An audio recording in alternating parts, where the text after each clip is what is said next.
برادران اسلام، السلام علیکم ورحمۃ اللہ تعالی وبرکاتہ۔ الحمد لله الذي فضل سيدنا ونبينا على العالمين جميعا، وقامه يوم القيامة للمذنبين المتلذذين للخطائين الهالكين شفيعا۔ أشهد أن لا إله إلا الله وحده لا شريك له، وأشهد أن سيدنا وسندنا ومولانا محمدا عبده ورسوله، صلى الله تبارك وتعالى عليه وعلى آله وأصحابه وبارك وسلم كثيرا كثيرا۔ أما بعد، فأعوذ بالله من الشيطان الرجيم، بسم الله الرحمن الرحيم۔ يا أيها الذين آمنوا كتب عليكم الصيام كما كتب على الذين من قبلكم لعلكم تتقون۔ صدق الله العظيم، وبلغنا رسوله النبي المتين الأمين الكريم۔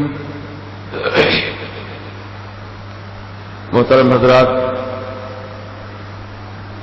اللہ تبارک و تعالیٰ کا بے حد شکر و احسان ہے کہ اس رب کریم نے ہم کو دولت ایمان سے بھی نوازا اور اپنے پیارے حبیب کی امت میں پیدا ہونے کا شرف عطا کیا، اور ہم جمیع امت محمدیہ صلی اللہ تبارک و تعالی علیہ وسلم کو قرآن، ماہ رمضان اور بے شمار نعمتوں سے ہمیں نوازا۔ ان نعمتوں کے ملنے پر اللہ پاک کا ہم جتنا بھی شکر ادا کریں وہ کم ہے۔ اللہ تعالی کی یقیناً یہ بڑی مہربانی ہے، کرم فرمائی ہے اپنے پیارے حبیب کی امت پر، کیونکہ سابقہ انبیاء کرام اور ان کی امتیں بہت طویل، بہت لمبی عمر ان کی ہوا کرتی تھی۔ کوئی 200 سال جیتا تھا، کوئی 500 سال، کوئی 900 سال۔ لازمی بات ہے جب اتنی لمبی عمر ہوگی تو آدمی اپنے عمر کے اعتبار سے عمل بھی کرے گا، نیکیاں جمع کرے گا، کچھ آخرت کا سودا کرے گا۔ جب عمر ہی مختصر ہو جائے تو اس مختصر سی عمر میں آدمی کتنی نیکیاں جمع کر سکتا ہے؟ عمر مختصر ہے، اس عمر میں کتنی نیکیاں جمع کر پائے گا؟ 65-70 سال کی عمر میں کہاں 200 سال کی عمر، کہاں 60-70 سال کی عمر میں کیا نیکی جمع کر پائے گا؟ تو رسول پاک علیہ الصلوۃ والسلام کو ہمیشہ اس بات کی فکر لاحق ہوتی تھی کہ یا اللہ کریم، سابقہ انبیاء کی امتیں ان کی بڑی طویل عمر ہوتی تھی اور میری امت کی عمر درمیانی ہے، اوسط ہے۔ مولا تعالیٰ اپنے کرم سے میری امت کو قیامت کے دن حشر کے میدان میں اور امتوں کے سامنے رسوا ہونے سے بچا لے، شرمندہ ہونے سے بچا لے۔ ہمیشہ سرکار کو فکر کھائی جاتی تھی کہ میری امت کے اعمال تھوڑے ہوں گے اور امتوں کے اعمال زیادہ ہوں گے، میری امت شرمندہ ہو جائے گی، ہم نے تھوڑے اعمال کمائے، تھوڑی نیکیاں جمع کی اور ان کی عمریں طویل تھی، ان کی زیادہ نیکیاں جمع ہوئیں۔ تو اللہ پاک نے فرمایا محبوب فکر مت کرو، غم نہ کرو، میں آپ کی امت کو حشر کے میدان میں رسوا ہونے نہیں دوں گا۔ میں ایسی نعمتیں عطا کروں گا، ایسی نعمتیں عطا کروں گا کہ آپ کا امتی ان نعمتوں سے فائدہ اٹھائے اور اپنے لیے ذخیرہ آخرت جمع کر لے، تو یقیناً وہ بہت ہی نیکیوں والا اور کامیاب ہوگا۔ چنانچہ ماہ رمضان یہ اللہ کی نعمت ہے. بولیے نعمت ہے نہیں؟ اس مہینے میں دن اور رات دونوں عظمت والے ہیں، فضیلت والے ہیں، رحمت والے ہیں، برکت والے ہیں. صبح بھی شام بھی، دن بھی رات بھی. کبھی ایسا ہوتا ہے کہ دن عظمت والا ہوتا ہے، رات نہیں ہوتی ہے. کبھی رات عظمت والی ہوتی ہے، دن عظمت والا نہیں رہتا. جیسے شب قدر تو رات ہی عظمت والی ہے، دن عظمت والا نہیں. لیکن رمضان کا پورا مہینہ چاہے وہ 29 دن کا ہو یا 30 دن کا ہو، اس کی پوری راتیں بھی عظمت والی ہیں، پورے دن بھی عظمت والی ہیں. یہ اللہ تعالیٰ کا کرم ہے. اب عظمت والے ہونے کا مطلب کیا ہے؟ عظمت والے ہونے کا مطلب یہ ہے کہ ان دنوں میں، رمضان کے دنوں میں یا رمضان کی راتوں میں آپ جو بھی ایک نیک عمل کریں گے، اللہ پاک اس ایک نیکی کا ثواب 70 نیکیوں کی طرح عطا فرمائے گا. ایک نیکی نہیں رہے گی، 70 نیکی. جیسے ہم نماز جمعہ پڑھیں گے انشاءاللہ ابھی، تو نماز جمعہ ایک نماز جمعہ نہیں ہے بلکہ 70 نماز جمعہ کا ثواب. خطبہ ایک سنیں گے لیکن ایک خطبے کا ثواب نہیں، 70 خطبوں کا ثواب ملے گا. آپ میری زبان سے قرآن کی آیتیں سن رہے ہیں، آپ اللہ کی تعریف سن رہے ہیں، تو ہر ایک عمل کا ثواب، ہر ایک نیکی کا ثواب 70 گنا بڑھا دیا جاتا ہے. سبحان اللہ کہو تو سبحان اللہ ایک مرتبہ نہیں کہا ہم نے، 70 مرتبہ سبحان اللہ کہنے کا ثواب اللہ پاک عطا فرماتا ہے. غور کرو کتنی نیکیاں بڑھ جاتی ہیں، کتنے اعمال کا ثواب بڑھا دیا جاتا ہے. یہ کس کے لیے ہے؟ یہ امت محمدیہ کے لیے ہے، جو ماہ رمضان میں اللہ تعالیٰ کی نعمتوں سے خوب بہراور ہو رہے ہیں. عزیزان محترم، اب روزہ بھی ایسے یہ سمجھ لو کہ آج روزہ ہم نے رکھا الحمدللہ، تو ایک روزہ نہیں جمعہ کا، یہ 70 روزے، ہر روزہ 70 روزے. سبحان اللہ. تو پورے مہینے کے کتنے ہو جائیں گے بھائی روزے؟ اللہ پاک اور زیادہ چاہے تو اضافہ فرما دے اپنے کرم سے، لیکن جتنا 70 کا وعدہ ہے وہ وعدہ تو پورا ہوگا. عام دنوں میں رمضان سے ہٹ کر آپ جو بھی ایک نیک کام کرتے ہیں تو اللہ پاک نے قرآن میں اس کے تعلق سے فرمایا، من جاء بالحسنۃ فلہ عشر امثالھا. جو ایک نیکی لائے اللہ کی بارگاہ میں تو اللہ پاک اپنے کرم سے اس جیسی 10 نیکیاں اور عطا فرمائے گا. عام دنوں کی بات ہے، ایک نیکی کے بدلے 10 نیکی ملیں گی، لیکن رمضان میں ایک نیکی کے بدلے 70 نیکیاں ملیں گی. تو اس کے لیے عقل مند لوگ اس مہینے کا خوب فائدہ اٹھاتے ہیں. کوئی لمحہ ضائع نہیں کرتے ہیں، خالی نہیں بیٹھتے ہیں، اللہ اللہ کرتے ہیں، قرآن کی تلاوت کرتے ہیں، تسبیح پڑھتے ہیں، درود و سلام پڑھتے ہیں، نوافل پڑھتے ہیں. جو ان سے ہو سکا اللہ کی عبادت میں مصروف ہو جاتے ہیں. یقین جانیے اللہ پاک روزے داروں پر اتنا رحم فرماتا ہے، اتنا رحم فرماتا ہے. روزہ دار بندہ روزہ رکھ کر دوپہر کے وقت میں عبادت کے کر کے تھک گیا، قرآن پڑھ کے تھک گیا، اور کوئی عبادت کر کے تھک گیا، وہ سو گیا تو اللہ تعالیٰ فرشتوں سے فرماتا ہے، میرے بندو یہ میرا اے میرے فرشتوں یہ میرا بندہ روزے کی حالت میں ہے، یہ سو گیا ہے، جب تک یہ سوتا رہے گا اتنا ٹائم اس کا عبادت میں شمار کرو. اور مہینے میں عظمت نہیں ہے، صرف ماہ رمضان میں روزہ رکھ کر جو سو گیا، یعنی سونے سے مراد یہ کہ آرام کرنے کی نیت سے سویا، تھک گیا تھا عبادت کر کے سو گیا، دوپہر کا وقت شدت کی گرمی تھی، حلق سوکھ رہا تھا، سو گیا. تو اس وجہ سے جو بندہ مومن تھک کر سو جاتا ہے رمضان میں، اللہ پاک اس کے سونے کو بھی عبادت میں شمار فرماتا ہے. یہ رمضان کی برکتیں ماشاءاللہ. بڑی خوشی کی بات ہے کہ ہمارے نوجوان بچوں میں نیکیاں کمانے کا جذبہ اچھا بیدار ہو رہا ہے.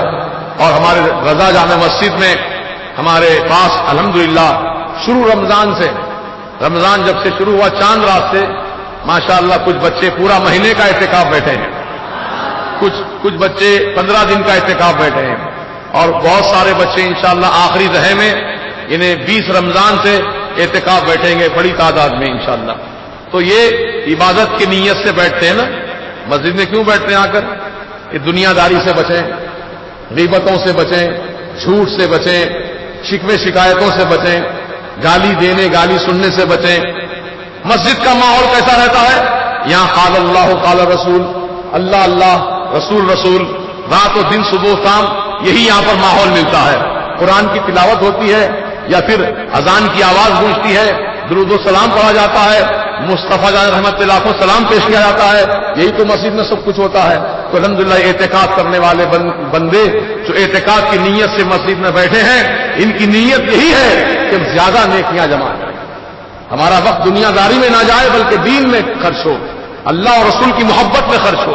اس نیت سے بیٹھے ہیں تو انشاءاللہ جو نیت سے بیٹھے ہیں اللہ پاک ان کی نیتیں پوری فرمائے گا. اور یقیناً اللہ کا گھر سب سے اچھا گھر ہے. سرکار مدینہ علیہ السلام نے فرمایا کہ ساری دنیا میں سب سے بہترین جگہ کون سی ہے؟ لوگ بعض بولتے ہیں پیرس اچھا ہے، کوئی کہتے ہیں لندن اچھا ہے، کوئی کہتے ہیں واشنگٹن اچھا ہے، کوئی کہتے ہیں کشمیر اچھا ہے، کوئی کہتے ہیں فلاں اچھا ہے فلاں اچھا ہے. لیکن میرے سرکار نے کیا فرمایا؟ ساری دنیا میں سب سے بہترین جگہ وہ اللہ کا گھر ہے. چاہے مسجد حرم ہو یا مسجد نبوی شریف ہو یا رضا جامع مسجد ہو، کوئی مسجد ہو اللہ کی مسجد، وہ ساری جگہوں سے اچھی جگہ ہے، سب سے بہترین جگہ ہے. اللہ تعالیٰ نے ہم کو بہترین جگہ جمع ہونے کا موقع دیا ہے نا. تو اس بہترین جگہ کی نسبت سے ہم بھی انشاءاللہ بہتر ہو جائیں گے، ہم بھی بہتر ہو جائیں گے انشاءاللہ. ہم بھی گناہوں سے توبہ کر لیں گے، ہم بھی نیک عمل کرنے والے بن جائیں گے. تو انشاءاللہ دنیا اور آخرت سمر جائے گی، دنیا اور آخرت کامیاب ہو جائے گی. محترم دوستو، تو ماہ رمضان الحمدللہ ہمارے سروں پہ سایہ فگن ہو چکا ہے اور ہم نے اس کا استقبال بھی کیا. مرحبا مرحبا یا شہر الرحمہ، مرحبا مرحبا یا شہر المغفرہ. اے رحمت و مغفرت والے مہینے تیرا آنا مبارک ہو. اللہ تعالیٰ کا کرم ہے کہ اس مہینے میں ہمیں نہ صرف روزہ رکھنے کا حکم دیا بلکہ اس کے ساتھ ساتھ نماز تراویح جو باجماعت ادا کرتے ہیں، یہ سرکار کی سنت ہے، صحابہ کی سنت ہے، اس کو وقت پہ ادا کرنا ہے. اور اللہ تعالیٰ اپنے کرم سے ہم کو اس لائق اور قابل بنا دے کہ نمازیں ہماری وقت پہ ادا ہو، صحیح ادا ہو اور اللہ پاک اپنی بارگاہ میں قبول فرما لے. اور دوستو، یہ مہینے میں اور نیکیاں کمانے کے بہت سے ذرائع ہیں، آپ کو بتاتا ہوں. وہ کیا ہے؟ روزہ دار کو افطار کرانا. روزہ دار کو افطار کرا دینا. افطار کا مطلب یہ نہیں کہ پیٹ بھر کھانا کھلانا. سرکار فرماتے ایک گھٹ پانی ہی پلا دو، ایک کھجور کا دانہ ہی کھلا دو. تو اللہ تعالیٰ اس کھجور کھلانے والے کو، ایک پانی کا گھوٹ پلانے والے کو اتنا ہی ثواب عطا فرماتا ہے جتنا ثواب روزہ رکھنے والے کو عطا فرماتا ہے. کتنی بڑی عظیم الشان نعمت ہے. اے ایمان والو، روزے داروں کی خدمت کرو. جو لوگ گھروں میں روزہ کھولتے ہیں ان کے گھر میں اہتمام کراؤ روزہ کھولنے کا. جو مسجد میں روزہ کھولتے ہیں ان کو مسجد کے اندر افطار کرانے کا انتظام کرو. اپنے سے جو ہو سکتا ہے لاؤ، پیش کرو روزے داروں کی خدمت میں. اللہ پاک اس کا ثواب بہت زیادہ رکھا ہے. نہ صرف روزہ کھلانے والوں کے لیے، سحری کرانے والوں کے لیے بھی یہی ثواب ہے. کسی نے روزہ دار کو سحری کھلا دی، اللہ تعالیٰ اس روزہ رکھنے والے کو جتنا ثواب دے گا، سحری کھلانے والے کو بھی اللہ پاک ثواب دے گا. یہ نیکیاں کمانے کا موسم ہے بھائی. ہر طریقے سے نیکیاں بٹورو، ہر طریقے سے بٹورو، ہر سم سے بٹورو. انشاءاللہ یہی نیکیاں ہمارے کام آئیں گی قبر میں، حشر کے میدان میں. اور اللہ پاک ہمیں قبر کے اندر راحت کی نیند عطا فرمائے. فرشتے کہیں گے نا، نم کا نومت العروس، سو جا سو جا، جیسے دلہن سوتی ہے ایسے سو جا. تو دنیا یہ آخرت کی کھیتی ہے. اب دنیا مزرعۃ الآخرہ. سرکار مدینہ علیہ السلام فرماتے ہیں دنیا آخرت کی کھیتی ہے.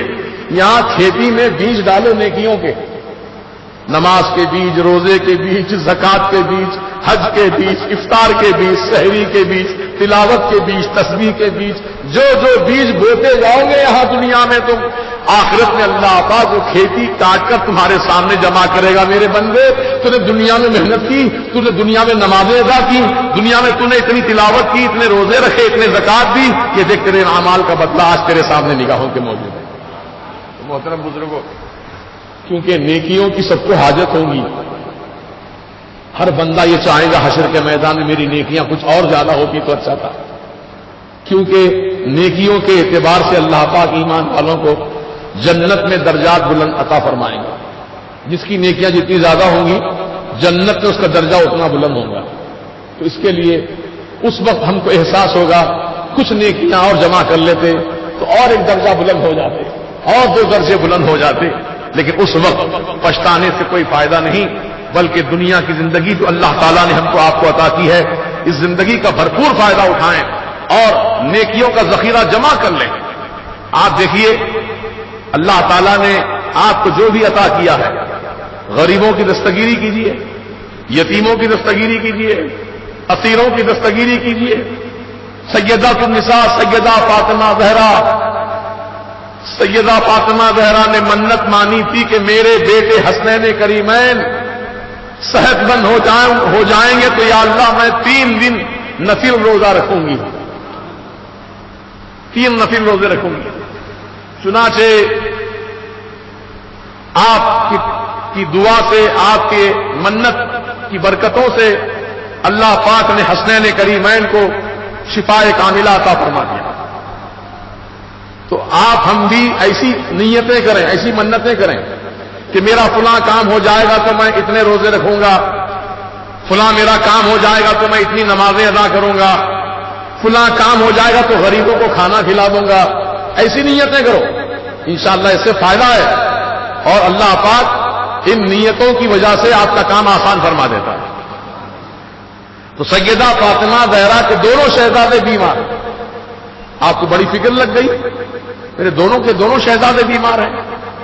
تو اللہ کی بارگاہ میں رجوع ہو گئی اور کہا مولا میرے دونوں بیٹوں کو صحت عطا فرما دے, میں 3 روزے رکھوں گی تیری محبت میں, تیری چاہت میں. اللہ اکبر. روزہ رکھا, سحری کھانے کے لیے اٹھی, سحری میں کچھ نہیں ہے, پانی کا گھونٹ بھی لیا, روزے کی نیت کر لی. اب افطار کا وقت آیا تو افطار کے وقت سے کچھ دیر پہلے کسی نے آپ کے پاس جو کا آٹا تھوڑا سا تحفتاً بھیجا, تحفتاً. اس لیے میرے آقا نے فرمایا تحابو تحابو, ایک دوسرے کو تحفے دیا کرو, محبت بڑھے گی. کچھ بھی ہو سکے, سالن ہی ہے, حضور فرماتے ہیں کیسی پیاری تعلیمات ہے میرے آقا کی. سالن گھر میں بن رہا ہے, روز بنتا ہے, تھوڑا سا پانی اضافہ کر دو, اپنے پڑوس میں تھوڑا بھیج دو سالن. کتنی پیاری بات آپ نے فرمائی پڑوسیوں کا خیال کرنے کی.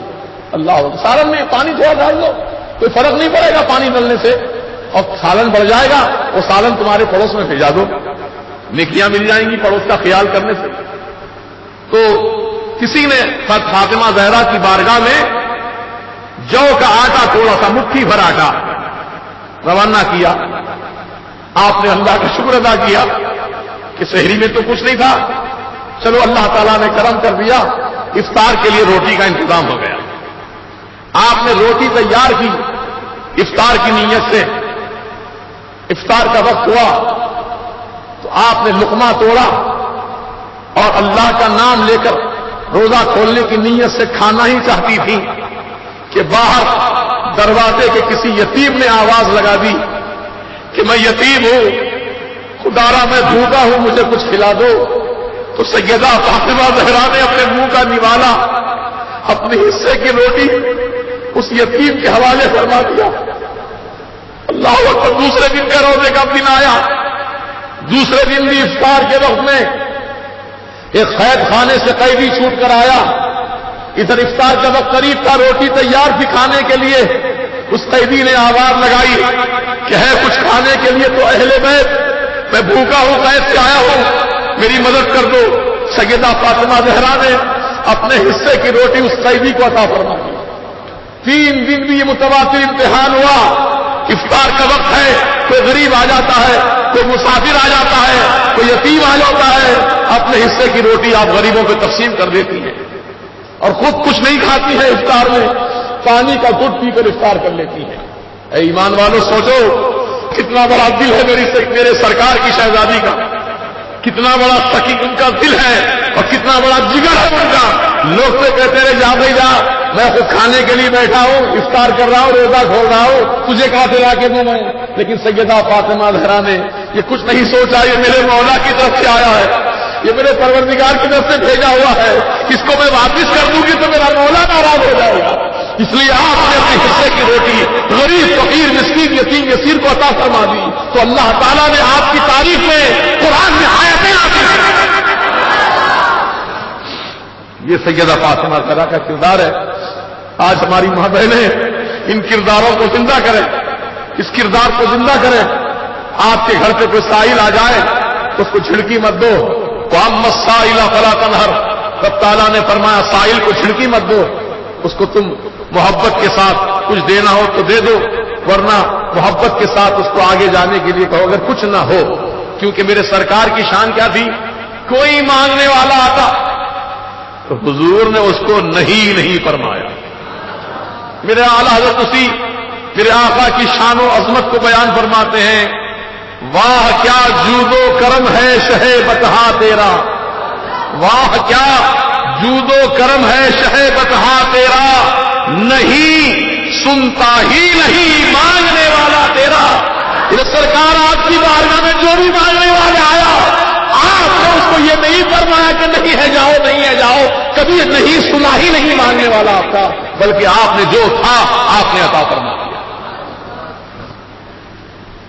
حضور پاک علیہ الصلوۃ والسلام اپنے مکان مبارک میں تھے، ادھر صحن کعبہ میں ابو جہل اس کے دوست بیٹھے تھے، ایک سائل آیا، کہا کہ مجھے کچھ دے دو، تو ابو جہل نے بطور مذاق اڑانے کے کہا یہ دیکھو یہ سامنے گھر دکھ رہا نا، یہ محمد کا گھر ہے صلی اللہ تعالی علیہ وسلم، یہ یہاں جاؤ بہت خیرات ملے گی تم کو۔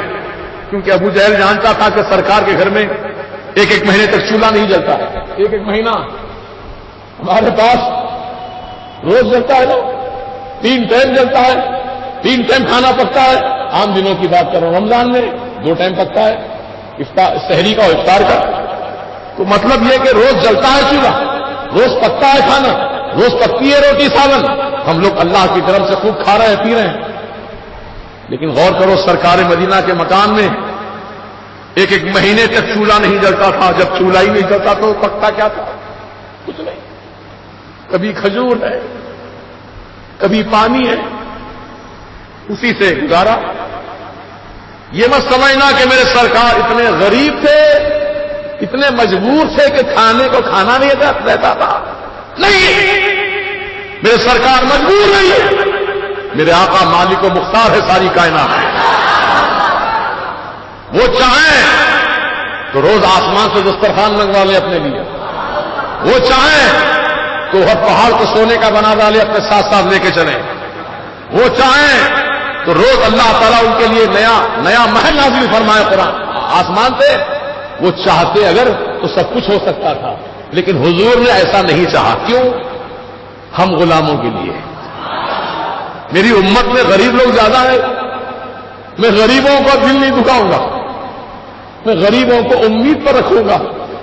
ہمارے سرکار جب نہیں کھائے، ایک مہینے تک کچھ نہیں کھائے، اگر میں 3 ٹائم نہیں کھا رہا ہوں تو کیا بڑی بات ہے؟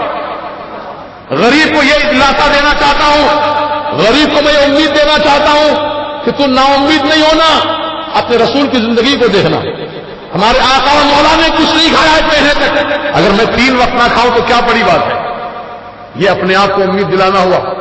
سرکار مدینہ کی زندگی دیکھتے جاؤ اور اپنے آپ کو ڈھارس بناتے جاؤ، امید دلاتے جاؤ، کبھی نا امید نہ ہونا، کیونکہ نا امیدی انسان کو کفر تک پہنچا دیتی ہے، نا امیدی انسان کو کفر تک پہنچاتی ہے۔ اس لیے سرکار نے فقر و فاقہ کی زندگی پسند فرمائی تاکہ میری امت میں جو غریبوں کی تعداد زیادہ ہے، اس تعداد کو میں نے اس لیے غربت کو پسند کیا تاکہ میرے غریب امتی بھی اپنے نبی کی زندگی کو دیکھ کر امید اپنی باقی رکھیں۔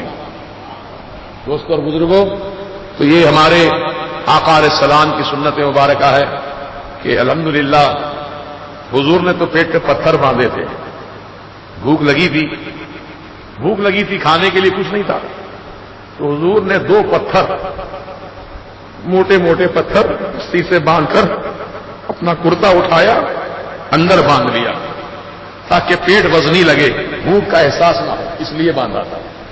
میں پوچھتا ہوں آج پوری دنیا میں اتنا اناج ہے، اتنے کھانے پینے کے سامان ہے اور غربت بھی ہے، تو لیکن کیا ایسی غربت ہے؟ کیا کوئی ایسا غریب آپ کو نظر آیا دنیا میں جس نے اپنے پیٹ پہ پتھر باندھ کے رسول کی سنت کو ادا کیا ہو؟ نہیں، کوئی نظر نہیں آیا، میری زندگی میں تو کوئی نظر نہیں آیا۔ صبح نہیں ملا کھانے کو تو دوپہر کو مل گیا، دوپہر میں نہیں ملا تو شام میں ضرور مل گیا، لیکن ایسا کوئی ہے امتی سرکار کا جس نے بھوک کی وجہ سے پیٹ پہ پتھر باندھے ہوں؟ یہ تو سرکاری کا حصہ ہے، یہ تو آقا کی خصوصیت ہے۔ اللہ تعالیٰ نے اپنے محبوب کے صدقے میں ہم کو ایسی نعمتیں عطا فرما رہا ہے کہ ہم 3 وقت پیٹ بھر کھانا کھا رہے ہیں، الحمدللہ اللہ تعالیٰ کی نعمتوں سے فائدہ اٹھا رہے ہیں۔ یہ رسول پاک کی رحمت کا صدقہ ہے پیارے۔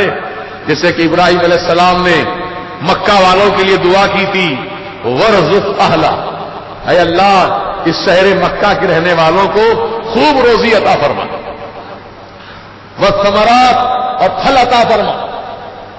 چنانچہ مکۃ المکرمہ میں تو ساری دنیا کا مرکز ہے، ساری دنیا کا سینٹر پلیس ہے مکۃ المکرمہ، جہاں کعبۃ اللہ ہے وہی سینٹر ہے، پوری دنیا کا سینٹر ہے۔ تو سیدنا ابراہیم علیہ السلام جب وہاں تھے تو وہاں تو نہ کھیتی ہوتی تھی، نہ کوئی چیز پیدا ہوتی تھی، ریگستان پتھر، اس میں کوئی چیز پیدا نہیں ہوتی تھی سوائے زیتون کے، سمجھ گیا، اور نہ پانی کا نام و نشان۔ تو ابراہیم علیہ السلام نے کعبۃ اللہ کی تعمیر مکمل کرنے کے بعد یہ دعا فرمائی اللہ کی بارگاہ میں، یا اللہ جب یہ شہر مکہ آباد ہوگا، تیرے بندے آباد ہوں گے یہاں پر، تو مولا انہیں رزق عطا فرما، وارزق اہلہ من الثمرات، انہیں پھل بھی عطا فرما۔ چنانچہ ابراہیم علیہ السلام کی دعاؤں کا صدقہ ہے کہ مکے والوں کو برس کے 12 مہینے ایسی ایسی نعمتیں ملتی ہیں۔ پوری دنیا میں جو اناج پیدا ہوتا ہے، پورا اناج کا ہر قسم جو ہے مکۃ المکرمہ میں 24 گھنٹہ اویلیبل ہے۔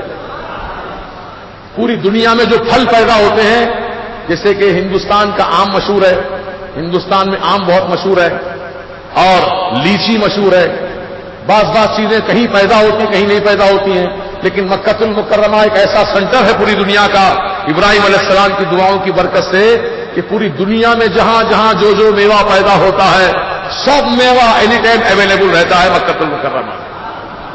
یہ ابراہیم علیہ السلام کی دعاؤں کی برکت ہے، سمجھے آپ؟ اور ان کی دعاؤں کی برکت سے مکہ والے تو کھا رہے ہیں، اللہ تعالیٰ مکے والوں مکۃ المکرمہ اور مکے کو آباد کرنے والے آقا و مولا کے صدقے میں ہم کو بھی نعمتیں عطا فرما رہا ہے۔ اب پوری دنیا گلوبل ہو گئی نا، امریکہ کا سیب حیدرآباد میں، آسٹریلیا کا سیب حیدرآباد میں، کشمیر کا سیب حیدرآباد میں، بتاؤ ساری دنیا میں جو پھل پیدا ہو رہے ہیں پورے حیدرآباد میں اویلیبل ہیں۔ یہ سرکار کی دعاؤں کا صدقہ ہے، یہ حضور کے قدموں کی برکتیں ہیں، ہے نا؟ سرکار مدینہ علیہ السلام فرماتے ہیں میں چاہوں تو ہر پہاڑ سونے کا بنا ڈالوں۔ ہاں حضور نے فرما دیا سونے کا تو اس میں سونا ہی سونا ہے، بہت پہاڑ میں سونا ہی سونا ہے، ایسا چمکتا ہے دھوپ میں پوچھو مت۔ ہر پہاڑ کی رنگت الگ ہوتی ہے لیکن احد پہاڑ کی کیفیت ہی کچھ اور ہے۔ سرکار مدینہ نے قدم رکھے اس پہاڑ پر، جب پہاڑ خوشی سے ہلنے لگا تو حضور نے پہاڑ پر اپنا پیر مار کر فرمایا اسکت یا احد، کیا تو نہیں جانتا تیرے اوپر ایک اللہ کا نبی کھڑا ہے، ایک صدیق کھڑا ہے، 2 شہید کھڑے ہیں، خاموش ہو جا۔ تو یہ احد پہاڑ کا ہلنا جو تھا وہ خوشی سے ہل رہا تھا، حضور نے اس کو خاموش کرا دیا۔ تو جب حضور نے ٹھوکر ماری پہاڑ پر تو ساکت و صامت ہو گیا پہاڑ۔ تو معلوم ہے سرکار کی زبان جانتا ہے پہاڑ، ہے نا، تبھی تو خاموش ہو گیا۔ اللہ اکبر۔ کہنے کا مطلب یہ کہ سرکار تو پہاڑ کی زبان تو کیا، میرے آقا تو بے زبان کی بھی زبان جانتے ہیں، جس کو زبان ہی نہیں ہے گونگا ہے اس کی بھی زبان میرے آقا جانتے ہیں، ایسے سرکار ہیں ہمارے۔ تو الحمدللہ اللہ تعالیٰ کا کرم ہے کہ پروردگار عالم نے ہم کو ایسے پیارے نبی کی امت میں پیدا ہونے کا شرف عطا کیا، اور سرکار کے صدقے میں اللہ نے ہم کو قرآن بھی عطا کیا اور رمضان کا مہینہ بھی عطا فرمایا۔ تو اب اس مہینے سے ہمیں خوب فائدہ اٹھانا ہے، انشاءاللہ اٹھائیں گے، اور غریبوں کی دستگیری کیجیے۔ اور ایک بات خاص طور سے عرض کروں، جو سید حضرات ہیں، سادات کرام ہیں، سرکار کی آل ہیں، کیونکہ یہ بڑے خوددار ہوتے ہیں۔ سید جو حقیقی سید ہے کبھی کسی کے سامنے ہاتھ نہیں پھیلاتا، حقیقی سید۔ اب ان سیدوں کی خدمت کرنا سرکار کے غلاموں کا کام ہے نہیں؟ سرکار کی آل ہے یہ، حضور سے محبت ہے نا؟ آپ کو محبت ہے؟ بولیے ہے نہیں ہے؟ حضور سے محبت ہے تو سیدوں کی خدمت کرو۔ ان کی خدمت جب تم کرو گے فوراً سرکار دیکھیں گے میرا غلام میرے آل کی خدمت کر رہا ہے، سرکار خوش ہوں گے، دعاؤں سے نوازیں گے۔ یہ مہینہ خاص طور سے سیدوں کی خدمت کا بھی مہینہ ہے۔ الحمدللہ جن کو آپ جانتے ہیں یہ سید ہیں، یہ سید ہیں، یہ سید ہیں، خاموش طریقے سے بند مٹھی دکھا کر بتا کر نہیں، بلکہ ان کی بھی عزت نفس کا خیال رکھ کر ان کے گھر میں کچھ کھانے کا سامان پہنچا دو، کچھ نقد رقم دے دو، تاکہ وہ بھی رمضان کی برکتوں سے پوری طرح مستفید ہوں۔ انشاءاللہ اگر یہ کام ہم کر لیں گے نا تو اللہ پاک آپ کی دولت میں بے پناہ برکتیں اور سب سے بڑی نعمت سرکار کی خوشنودی حاصل ہو جائے گی۔ حضور کی خوشنودی سے مل جائے گی، اس کا کیا ٹھکانا ہے؟ سرکار جس سے خوش اللہ بھی اس سے خوش، اور اللہ رسول جس سے خوش ساری کائنات اس سے خوش۔ سمجھ رہے؟ تو سیدوں کا خیال کیجیے، اور اپنے محلے میں بستی میں جو غریب لوگ ہیں بالکل کمزور حالت میں ہیں، کیونکہ محلے والوں کو ایک دوسرے کی کیفیت معلوم رہتی ہے، کون کمزور ہے، کون طاقتور ہے، کون پیسے والا ہے، کون پیسے والا نہیں ہے۔ تو ایسے غریب لوگ جن کے پاس کھانے کا سامان نہیں ہے، غربت کی زندگی ہے، اور بہت سے ایسے بھی گھر سننے میں آئے ہیں کہ ان کے گھروں میں کوئی انتظام نہیں ہے، کھانے پینے کا انتظام نہیں ہے، بچے بھوکے رہتے ہیں، گھر والے بھوکے رہتے ہیں، کچھ کھانے کا انتظام ہی ایسے بھی گھر ہے دنیا میں۔ تو ہم ایسے گھروں کو تلاش کریں اور وہاں تک روزی روٹی پہنچا دیں، کیونکہ غریبوں کی دستگیری کرنے والا، غریبوں کی مدد کرنے والا، غریبوں سے ہمدردی رکھنے والا یقیناً یہ بہت بڑا خوش نصیب بندہ ہے اللہ کا، اور یہ ہمارے آقا کی عظیم سنت ہے۔ بولیے ہمارے آقا کی عظیم سنت ہے۔ تو واقعہ سنا رہا تھا میں کہ ابو جہل بیٹھا تھا صحن کعبہ میں، سائل آیا مانگنے والا، کہا مجھے خیرات دو، تو کہا میرے پاس تو کچھ بھی نہیں ہے، دینے کی جاؤ محمد کے گھر پہ جاؤ، وہاں خوب خیرات ملے گی، کیونکہ اس کو معلوم تھا کہ حضور کے گھر میں چولہا نہیں جلتا ہے، کہ کیا خیرات کریں گے، معاذ اللہ یہ نیت تھی اس کی۔ لیکن سرکار کے دروازے پر جب سائل آیا اور آ کے اس نے صدا لگائی، حضور میرے آقا سید عالم علیہ السلام باہر تشریف لائے مکان کے، اس سائل کو دیکھا، کہا تجھے کیا چاہیے؟ کہا کچھ خیرات دے دیجیے جس سے میرا بھلا ہو جائے۔ ابو جہل دیکھ رہا وہاں سے، کیونکہ کعبۃ اللہ کے صحن سے حضور کا مکان صاف نظر آتا قریب میں، تو وہ دیکھ رہا ہے کیا دیتے ہیں، دیکھیں گے۔ میرے آقا نے سائل سے کہا، فقیر سے، اپنے ہاتھوں کو پھیلا، ہاتھوں کو پھیلا دے۔ پھر میرے آقا نے اپنے ہاتھوں کو ہوا میں بلند کیے اس طریقے سے، پھر مٹھی کو بند کیا، اپنی دونوں مٹھیاں اس فقیر کے ہتھیلی میں رکھ کر کھول دیا۔ جیسے ہی کھولا، دو بڑے قیمتی موتی اس کے ہاتھ میں چمک رہے تھے۔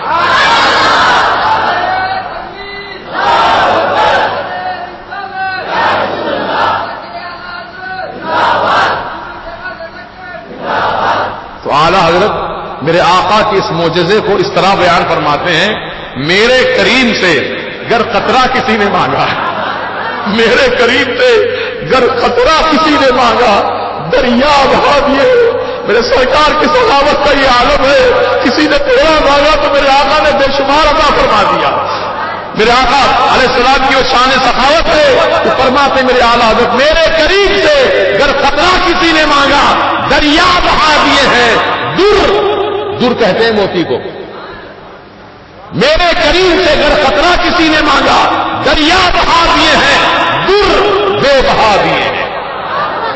بے بہا کا مطلب ہوتا ہے اس کی دنیا میں کوئی قیمت ادا نہ کر سکے ایسا قیمتی موتی وہ آقا نے فقیر کو دے دیے، ہے نا. یہ سرکار کی شان سخاوت ہے. تو بتاؤ اعلی حضرت کا وہ شعر کتنا سچا ہے. میں واہ کیا جود و کرم ہے شہ بتہا تیرا، نہیں سنتا ہی نہیں مانگنے والا تیرا. حضور نے کہا اس سے کہ بجاؤ گھر میں چولہا نہیں جلا، کہاں سے لا کے ہوا میں اٹھایا ہاتھ، کیونکہ اللہ نے آپ کو دونوں جہاں کے خزانے آپ کے ہاتھ میں دے دیے. تو خزانوں کے مالک ہیں، جس کو جو چاہیں جتنا چاہیں عطا فرمانا. اگر حضور عطا کرتے ہیں، سرکار کی عطا بہت عظیم الشان عطا ہے. سبحان اللہ و بحمدہ سبحان اللہ العظیم. تو اس مہینے میں آپ سخاوت حضور کی سنت پہ عمل کیجئے، غریبوں فقیروں محتاجوں کی خوب مدد کیجئے، روزے داروں کو افطار کرائیے، سحری کرائیے، اور جہاں تک ہو سکے آپ غریبوں اور بالخصوص سادات کرام کی آپ بالخصوص ان کی خدمت کیجئے. اللہ تعالیٰ اس کا بہترین صلہ آپ کو دونوں جہاں میں عطا فرمائے گا. اور دوسری چیز یہ ہے کہ ماہ رمضان میں آپ کو جو اور ایک عمل کرنا ہے وہ یہ زکوٰۃ کا ادا کرنا ہے. زکوٰۃ ہر صاحب نصاب مسلمان پر فرض ہے. صاحب نصاب کون ہوتا ہے؟ جس کے پاس 7.5 تولہ سونا ہو یا 52 تولہ چاندی ہو، یا دونوں میں سے کوئی ایک ہو. یا سونا ہے 7.5 تولے یا 52 تولے چاندی ہے. سونا نہیں ہے، صرف چاندی ہے، تو وہ بھی صاحب نصاب ہے. ایک تیسری صورت یہ ہے کہ دونوں چیزیں ہیں، سونا بھی ہے چاندی بھی ہے، لیکن تھوڑا تھوڑا ہے. کتنا ہے؟ ایک 2 تولہ سونا ہے، ایک 25 تولہ چاندی ہے مثال کے طور پہ. تو 25 تولہ چاندی کی کتنی قیمت ہوئی وہ جوڑیے، کیونکہ روزانہ اخبار میں قیمت آتی ہے، ریٹ آتا ہے. سونے کا ریٹ آج کتنا ہے، چاندی کا ریٹ کتنا ہے، وہ دیکھ لیجئے اخبار میں آپ، کیونکہ وہ ریٹ صحیح رہتا ہے. مطلب بازار میں آج کے دن جو تاریخ میں جو سونے کا بھاؤ ہے وہ بھاؤ اخبار میں چھپتا ہے، اخبار میں نوٹ کر لیں. سونا ہے تھوڑا، چاندی ہے تھوڑی، دونوں کو ہم نے ملا دیا، یعنی سونا چاندی کے پیسے جمع کر لیے. ملانے کا مطلب سونے چاندی کے پیسے جمع کیے. سونے کے ہو گئے 28,000 روپے تولہ سونا ہے، 28,000 کچھ 100 ہے اوپر. تو اب 2 تولہ سونا کی قیمت کتنی ہوئی جوڑ لیجئے، اور 25 تولہ چاندی ہے آپ کے پاس، اس کی قیمت جوڑیے. وہ پوری قیمت کو جمع کیجیے، کتنا ٹوٹل ہو رہا ہے. مثال کے طور پر ایک 50,000 روپے کی رقم جمع ہو رہی دونوں ملانے سے. اب 50,000 روپے میں آپ چاندی خرید سکتے ہیں یا نہیں؟ 52 تولے چاندی. یہ دیکھیے، اگر 50,000 روپے میں 52 تولے چاندی آپ خرید سکتے ہیں تو آپ صاحب نصاب ہو گئے شریعت کی نگاہ میں، صاحب نصاب ہو. اب آپ کو اپنے مال کی زکوٰۃ نکالنی ہے. اب یا تو سونا سونے کی شکل میں نکالیے، چاندی کی زکوٰۃ چاندی کی صورت میں نکالیے، یا پھر اس کی پیسوں کی شکل میں نکالیے. یہ دونوں طریقے بھی جائز ہیں. مثال کے طور پہ ایک گلے میں سونے کا ہار ہے، 10 تولے کا ہار ہے. اب 10 تولے کی کتنی زکوٰۃ نکلیں گی؟ اب اتنا سونا توڑ کر آپ دیں گے تو زیور خراب ہو جائے گا نا، یہی سوچتے نا. اس میں توڑ کے تو دے نہیں سکتے آپ، نکال کے دے نہیں سکتے آپ. تو بہتر یہ ہے کہ آپ اس کی رقم جتنی جمع ہو رہی ہے 2.5% کے حساب سے زکوٰۃ دے دیجیے. مثال کے طور پر کسی کے پاس 50 لاکھ روپے ہے تو 50 لاکھ کی زکوٰۃ اس طرح نکلے گی کہ وہ 2,500 روپے 1 لاکھ کے اوپر جمع کرتا رہے. اب جتنی قیمت ہوگی وہ قیمت نکال کر زکوٰۃ ادا کریں، سونے کی، چاندی کی، نقد رقم کی. اور جو آپ کی دکان ہے، تجارت کی دکان ہے، بیچنے کے لیے آپ رکھیں سامان، چاہے وہ زمین کی جائیداد ہو، جائیداد کی صورت میں ہو یا زمین کی صورت میں ہو. اس نیت سے آپ نے زمین خریدی کہ میں اس کو بیچوں گا، اچھا دام آئے گا تو بیچوں گا. اتفاق سے 1 سال ہو گیا خرید کر، زمین بکی نہیں، تو زمین کی بھی زکوٰۃ آپ کو نکالنی ہے. زمین کی بھی زکوٰۃ نکالنی ہے. مارکیٹ ویلو کیا ہے زمین کا، وہ جوڑیے پیسے آپ. 50 لاکھ کی زمین ہے تو 50 لاکھ کی زکوٰۃ نکلے گی آپ کی. زکوٰۃ دینے میں کوئی کمی مت کیجیے، زکوٰۃ پوری طرح نکالیے. اللہ تعالیٰ زکوٰۃ نکالنے والوں کی زکوٰۃ کے صدقے میں ان کے مال کو محفوظ فرما دیتا ہے، محفوظ فرما دیتا ہے. نہ کوئی چور چرا سکتا ہے، نہ آگ لگ سکتی ہے اس مال کو جس مال کی زکوٰۃ دے دی جاتی ہے. اب عام طور سے سننے میں آتا ہے فلاں گھر والے شادی کی دعوت میں گئے تھے، باہر سے لاک لگا ہوا تھا، چوروں نے موقع کا فائدہ اٹھا کر پورا گھر کا سامان صاف کر لیا، پورا سونا چرا لیا، قیمتی سامان لے لیا.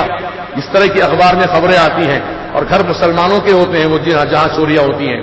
تو ہمارے دل میں یہی خیال آتا ہے کہ زکات نہیں دی ہوگی، زکات دی ہوتی تو چوری نہیں ہوتی ہے نا، زکات دی ہوتی تو مال کو آگ نہیں لگتی. لوگ زکات ادا کرنے میں کوتاہی کرتے ہیں اور سمجھتے ہیں کہ مال اتنا دے دوں گا مال کم ہو جائے گا. یاد رکھو یہ شیطانی وسوسہ ہے. اللہ پاک نے قرآن میں فرمایا ان الشیطان یعدکم الفقر والفحشاء، یہ شیطان ہی تو ہے جو تمہیں فقیری کا اندیشہ دلاتا ہے. ارے اتنا مال دو گے تو فقیر ہو جاؤ گے، تم کیوں دے رہے ہو اتنا، تھوڑا دے دو. یہ فقیر اندیشہ یہ شیطان اندیشہ دلاتا ہے. تم کو شیطان کے کہے پہ نہیں چلنا ہے، رحمان اور حبیب رحمان کے کہے پہ چلنا ہے. بولیے انشاءاللہ زکات نکالیں گے، پوری زکات نکالو. اللہ تعالیٰ زکات کے نکالنے والوں کی زکات کی رقم قبول فرما کر ان کے مال کو پاک بھی کر دیتا ہے اور مال میں بڑھوتری اضافہ فرماتا ہے. سرکار دو عالم علیہ السلام ایک مرتبہ عورتوں کے سامنے سے گزرے، صحابیات تھیں، ان کے ہاتھ میں سونے کے کنگن تھے، سونے کی کنگن عورتیں پہنی ہوئی تھیں. تو میرے آقا نے فرمایا کہ کیا تم نے اپنے ان کنگنوں کی زکات ادا کی ہے؟ تو انہوں نے مسئلہ جانتے نہیں تھے، کہا کہ نہیں ہم نے نہیں نکالی زکات اس کی. تو حضور نے فرمایا کیا تم یہ پسند کرو گی کہ آج تو تم سونے کے کنگن پہنی ہو، بہت خوش ہو رہی ہو، حشر کے میدان میں اللہ تعالیٰ آگ کے کنگن پہنائے، کیا تم پسند کرو گی؟ کہا نہیں. تو پھر زکات نکالو اپنے مال کی. کتنا پیارا انداز ہے سرکار. آج لوگ جو ہے چھپاتے ہیں، نہیں بھائی اتنا کہاں ہے اتنا کہاں ہے، پورا ٹوٹل مارو، سب وزن کراؤ، سنار کے پاس لے جاؤ، دھرم کانٹا ہوتا ہے، کتنا سونا ہے کتنی چاندی، سب کا وزن کرو، جتنا پیسہ نقد ہے اس کا حساب جوڑو، سامان تجارت کا ہے تو اس کا حساب جوڑو، اس کی 2.5% کے حساب سے زکات نکالو. یہ غریبوں، فقیروں، محتاجوں، مسکینوں، رشتہ داروں کا اور امت کے سرکار کی امت کے غریبوں فقیروں کا حق ہے، ان کو ادا کرو. چونکہ مدرسے میں بھی اکثر طلباء غریب بچے پڑھتے ہیں جن کے ماں باپ ان کے اخراجات برداشت نہیں کر سکتے، ان کے کھانے پینے کا انتظام زکات کی رقم، سرب قربانی کی رقم سے ہی پورا کیا جاتا ہے. دارالعلوم فیض رضا جو چل رہا ہے ماشاءاللہ، جہاں پر 3 وقت کھانا بچوں کو فری دیا جاتا ہے اور عمدہ کھانا دیا جاتا ہے، سونا مسوری چاول دیا جاتا ہے اور انہیں گوشت وغیرہ ترکاری ہر چیز کی سہولتیں پہنچائی جاتی ہیں. تو یہ سب اہل خیر حضرات کی زکات سے یہ سارے انتظامات انجام پاتے ہیں. تو آپ سے میری عزمن گزارش ہے کہ رمضان کے مبارک مہینے میں آپ لوگ جہاں زکات نکالیں گے، اپنی زکات کی ایک بڑی رقم، اور بھی اقدار ہوتے ہیں، آپ لوگ کہتے ہیں بھائی فلاں آدمی کو ہم ہر سال دیتے ہیں، نہیں دیں گے تو برا مانے گا، اس کو بھی دیجئے، لیکن ایک رقم کا بڑا حصہ آپ مرکز اہل سنت کی مدرسے کی تعمیر کے لیے، جو بچیوں کا مدرسہ بن رہا ہے، اس مدرسے کی ضرورت ہے، کیونکہ تقریباً 25 لاکھ روپے کی بھی ضرورت ہے. 25 لاکھ روپے کم و بیش ہمیں مل جائیں گے تو انشاءاللہ یہ 750 گز کا سلاب پڑ جائے گا. انشاءاللہ جب سلاب پڑ جائے گا دیواروں کا کام باقی رہے گا، دیواریں جب بن جائیں گی فرش کا کام باقی رہے گا، دھیرے دھیرے سب کام ہو ہی جائیں گے جیسے مرکز کا کام ہوا ہے. انشاءاللہ آپ کا تعاون جاری رہے، آپ کی محنتیں جاری رہیں، انشاءاللہ کوئی بڑے سے بڑا کام بھی ہو ہم اس کو پورا کر کے دکھا سکتے ہیں انشاءاللہ. ہم امید نہیں آ رہے ہیں، اللہ کی ذات سے ہمیں بہت امید ہے، سرکار کی رحمت سے ہمیں امید ہے. ہم انہی کا کام کر رہے ہیں. اور کس کا کام کر رہے ہیں؟ یہ اللہ رسولی کا تو کام ہے. اللہ کے دین کو پھیلانا، دین و سنت کی حفاظت کرنا، یہ کس کا کام ہے؟ یہ اللہ رسولی کا تو کام ہے. انہی کا کام انجام دے رہے ہیں اور وہی ہماری مدد کرنے والے بھی ہیں، وہی اسباب بنانے والے بھی ہیں. ہمیں فکر نہیں ہے کیسے ہوگا کیسے ہوگا، نہیں، اللہ تعالیٰ چاہے گا تو آسان ہو جائے گا، آسان ہوگا کام انشاءاللہ. میں امید دلاتا ہوں کہ آپ حضرات اللہ کے مبارک کام میں، رسول کی اس مبارک سنت میں حصہ لے کر آپ بھی حقدار ہو جائے ثواب کے قیامت تک کے لیے، ثواب جاریہ کے حقدار ہو جائے انشاءاللہ. یہ آپ کی رقم جو خرچ کریں گے یہاں اس کاموں میں، یہ رقم ہی آپ کی رہنے والی ہے، یہ باقی رہنے والی رقم یہی ہے. اور جو اپنی ذات پر اپنے بال بچوں پہ خرچ کیا وہ تو ختم ہو گئی، جو اللہ رسول کی محبت میں خرچ کیا وہ باقی رہ گئی. یہ بینک بیلنس ہے آپ کا، جو قیامت کے دن اللہ پاک اس کا اجر و ثواب عطا فرمائے. سمجھ گیا؟ تو اللہ تعالیٰ نے توفیق دے. تو میں امید رکھتا ہوں کہ آپ لوگ اس جانب توجہ فرمائیں گے. اور ماشاءاللہ ہمارے مسجد میں جو مصلیان دور دراز سے آتے ہیں، یقیناً یہ آپ کا یہاں دور دراز سے آنا ہی اس بات کی دلیل ہے کہ آپ کو ایمان اور اپنا عقیدہ اور اپنی نماز پیاری ہے.